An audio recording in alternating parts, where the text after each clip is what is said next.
First question.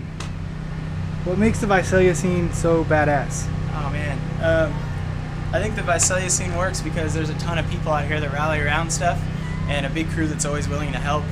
And it's not just Visalia. We got people coming from all around Fresno and surrounding cities. So it's just camaraderie. It's fun. Makes it all go. Do you guys in Visalia, honestly now, do you sit there and be like, we're so much better than Fresno? No, that's ridiculous. We think of everything as the Central Valley because if it was only Visalia people attending our shows, it wouldn't make any sense. There's a ton of Fresno people rolling out, keeping things thriving. Serious question now. How did you get started as a promoter? What got you into it? Just loving music and playing my own music. I played in a couple bands and toured, met some bands that I wanted to bring back into town. So they played some shows, started having kids, career got rolling, and I couldn't stay on the road but wanted to see music. So I said, man, it'd be cool if I could bring stuff to town instead of having to travel to the bigger cities. And it just kind of snowballed. There was a lot of people that thought like me.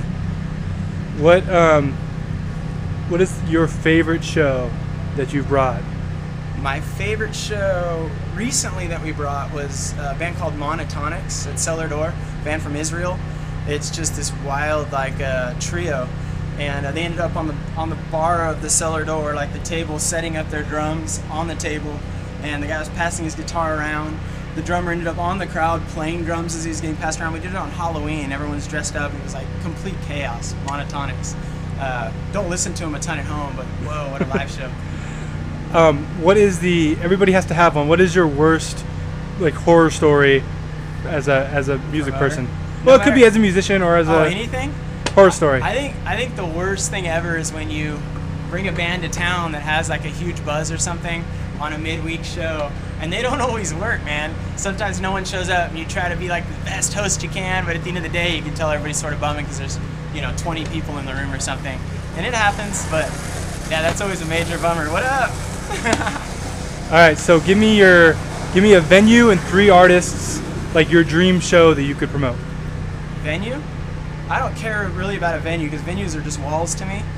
So 3 bands. 3 bands. I'd like to do. We hosted Dirty Projectors twice. I'd like to have them come around again. Dirty Projectors. Man, 3 bands. That's tough. That's sort of the new album coming out now that I'm most excited about, I would say. All right, 2 more. I'm sticking you to it, man. Hold me to it. 2 more. All right, let's see.